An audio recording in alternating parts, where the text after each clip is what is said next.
I watched Amara eat the thing that crawled out of her handbag during lunch break.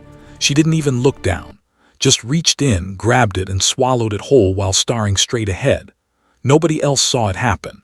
That was 3 months ago, back when I still wanted to be her friend, back when we all did.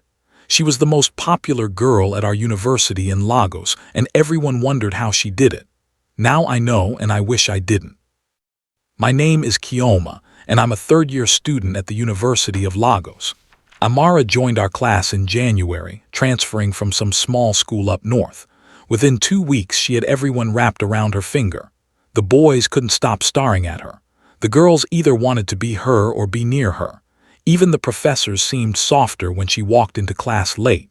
She had this glow about her, this presence that made you want to stand closer. I shared a room with 3 other girls in the hostel. We spent our nights talking about Amara. How did she afford those clothes? Why did her skin look like that? Where did she go every weekend when she left campus? My roommate Blessing said her aunt knew about these things. She's using something, Blessing whispered one night. My aunt says girls like that always are. We laughed it off. We thought Blessing was just jealous. Amara invited me to lunch one day in March, just me. I couldn't believe it. She said she liked my style, that I seemed different from the other girls. I felt like I'd won something. We went to a small restaurant off campus. She ordered for both of us without asking what I wanted. I didn't mind. I was too excited to eat anyway. That's when I noticed her handbag moving.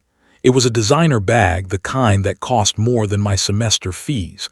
Something inside it shifted, not like a phone vibrating. It moved like something alive. I stared at it, trying to figure out what I was seeing. Amara saw me looking. She smiled, but it wasn't her usual warm smile. This one was cold. "Do you want to know my secret, Chioma?" she asked. I should have said no. I should have left right then. Before I could answer, she reached into the bag. Her hand moved around inside like she was searching for something specific. When she pulled her hand out, it was empty, but her fingers were wet with something dark. Licked her fingers clean, one by one. Then she looked at me with those perfect eyes and said, "Everyone pays a price for beauty, for power. Most people just aren't willing to pay it." I felt sick, but I couldn't look away. I started watching her after that, really watching. She would disappear during classes, sometimes for hours.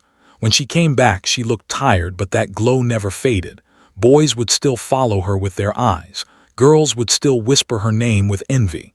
One evening, I followed her. She left the hostel around 8 p.m. and walked toward the back of campus where the old buildings were. I stayed far behind, hiding behind trees and walls. I knew I shouldn't be doing this, but I had to know. She went into one of the abandoned laboratory buildings, the one everyone said was haunted. Students avoided it after dark because strange sounds came from inside. Some people said they saw lights in the windows even though there was no electricity. I waited outside for maybe 20 minutes. Then I heard her voice. She was talking to someone, but I couldn't hear another voice answering. Just Amara speaking in a language I didn't recognize. It sounded old, like something from deep in the village. I got closer to the window. The glass was dirty, but I could see through it.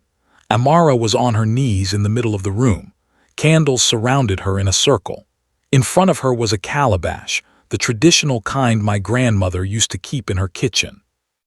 As I watched, something moved in the calabash, something dark and wet that rose up like smoke but thicker. It moved toward Amara's face and she breathed it in. Her whole body shook.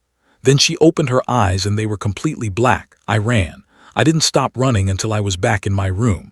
My roommates asked what was wrong, but I couldn't speak. I couldn't tell them what I'd seen because I didn't understand it myself. I just knew it was wrong, very wrong.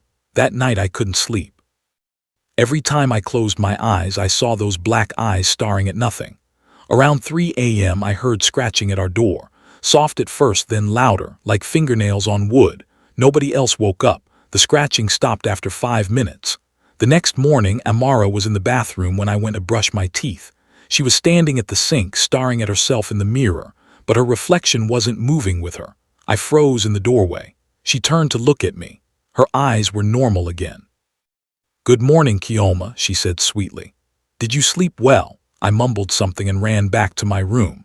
When I looked back, her reflection in the mirror was smiling, but Amara's real face wasn't. I tried to avoid her after that. But avoiding Amara was like trying to avoid the sun. She was everywhere. In every class, at every party, in every conversation. And she always knew when I was watching her. One day she cornered me outside the library. "You've been acting strange," she said. Her perfume smelled like flowers and something else, something rotten underneath. "Is everything okay? Are we still friends?" Her hand touched my arm and it was ice cold. "I'm fine," I lied, "just stressed about exams." She smiled and leaned in close. Her breath smelled wrong, like meat that had been left out too long. "Don't lie to me, Chioma. I know you followed me that night. I know you saw." My blood went cold. "It's okay," she continued. "Do you want what I have? I can show you how. I can introduce you to her." "Who?" I asked, even though I didn't want to know. Amara's smile got wider, too wide. Her teeth looked different, sharper. "Mama Calabash, that's what I call her. She lives in the old places, the forgotten places. She gives gifts to those who serve her properly. Beauty, power, influence, anything you want." She pulled out her phone and showed me pictures.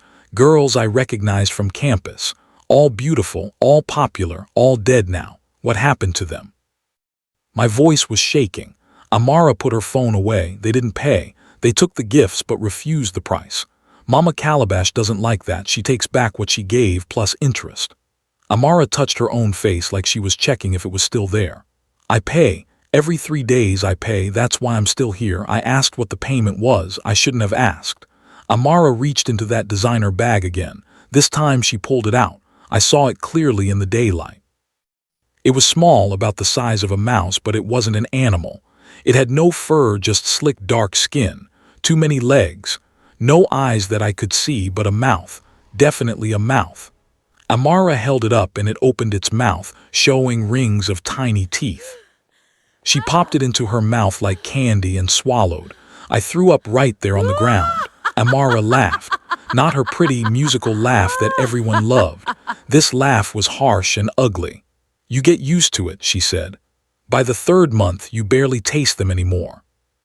"Them?" I wiped my mouth with my sleeve. Amara nodded. "She grows them in the calabash. I take 5 home every 3 days. I have to eat all 5 before the 3 days are up or—" She didn't finish the sentence. She didn't have to. I told her I wasn't interested. I said it as firmly as I could, even though I was terrified. Amara shrugged. "That's fine. Not everyone has the stomach for it. But Chioma, you can't tell anyone what you saw. You understand that, right?" I nodded quickly. I would have agreed to anything to get away from her.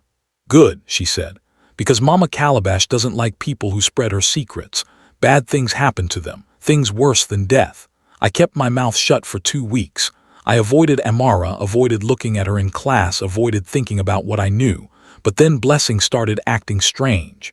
My roommate, who had been so jealous of Amara, suddenly became her best friend. They went everywhere together. Blessing stopped hanging out with us. She started dressing differently, wearing makeup she couldn't afford. Her skin started to glow just like Amara's. I knew what had happened. Blessing had said yes. I tried to warn her. I pulled her aside one day when Amara wasn't around. "Blessing, whatever Amara offered you, say no, please, it's not worth it." Blessing laughed at me. "You're just jealous. You had your chance and you were too scared to take it. Look at me now, Chioma. I'm beautiful. Boys actually notice me. Professors respect me. I feel powerful." Her eyes had a strange shine to them. "In 3 days, I'll complete my first payment and then it's all mine forever." 3 days later, Blessing didn't come back to the room. We waited all night. The hostel security said they'd seen her leave around midnight, walking toward the old buildings. She was carrying something, a calabash. They found her body the next morning behind the abandoned laboratory. Her mouth was open in a scream. Her eyes were gone, just empty sockets. The police said it was a wild animal attack, but I knew better. So did Amara.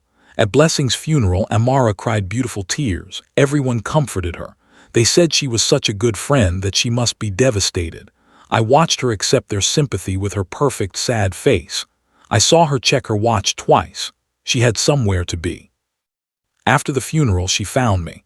"Blessing didn't follow the rules," she said quietly. She thought she was smarter than Mama Calabash. She tried to refuse the payment. She sealed the calabash and threw it in the lake. Amara shook her head. "Mama Calabash came for her personally. That's what happens when you try to break the deal. I couldn't take it anymore. I went to see my grandmother in our village that weekend. She was old, older than anyone I knew. She knew things about the old ways, the things we weren't supposed to believe in anymore, but that never really went away. I told her everything. She listened without interrupting. When I finished, she was quiet for a long time. Then she said, "This Mama Calabash, she is very old, older than this country. She feeds on vanity and desperation. Your friend is already dead, child. The girl walking around is just a shell being worn. Can she be saved?" I asked. My grandmother shook her head. "Once you swallow the first one, you're bound. The only way out is to find someone to take your place. That's the real price. Eventually, you have to feed her someone else." My blood went cold. "Amara tried to give her me," I said. My grandmother nodded. "Yes, but you refused, so she gave her your roommate instead. Your friend was the price for Amara's continued beauty. I went back to campus determined to expose Amara. I told our other roommates what I knew. They didn't believe me. They said I was crazy with grief over Blessing's death. They said I was jealous of Amara's success. One of them, Grace, even told Amara what I'd been saying. Amara came to me with tears in her eyes. "Why are you doing this, Chioma? I thought we were friends. I know you're hurting, but spreading these lies won't bring Blessing back." Everyone believed her. No one believed me. That night, I woke up to something sitting on my chest. It was dark and I couldn't see clearly, but I felt it. Cold and wet and heavy. It had that same rotten flower smell.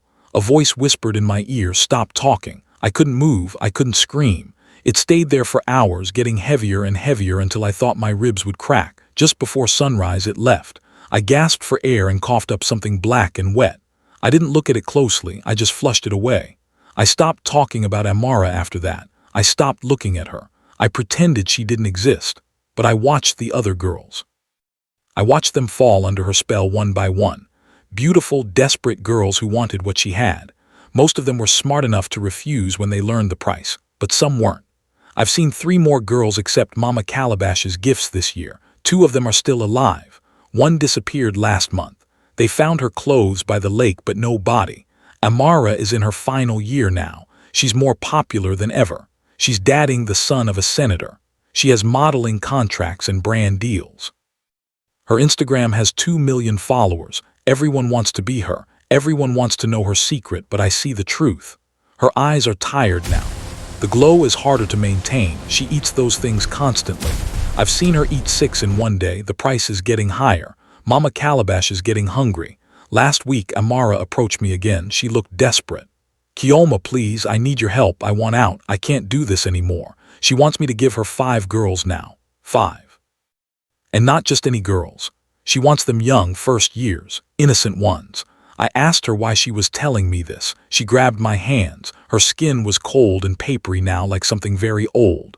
"Because you're the only one who knows, the only one who might understand. Help me find a way out, please." I didn't help her. I couldn't. How could I help her find 5 more victims? How could I save someone who had fed my friend to a demon? I told her no and walked away. That was 3 days ago. This morning, they found Amara in her room. Her body was intact, but something was wrong with it. It was deflated, like all the insides had been scooped out. Her face was still beautiful, though, still perfect, still smiling. And on her bedside table was an empty calabash and a designer handbag. Inside the bag were 5 of those things, writhing around, waiting for someone desperate enough to swallow them. I heard Grace talking about how she wished she could be as beautiful as Amara was. I hope she doesn't find that bag, but I know someone will. Someone always does.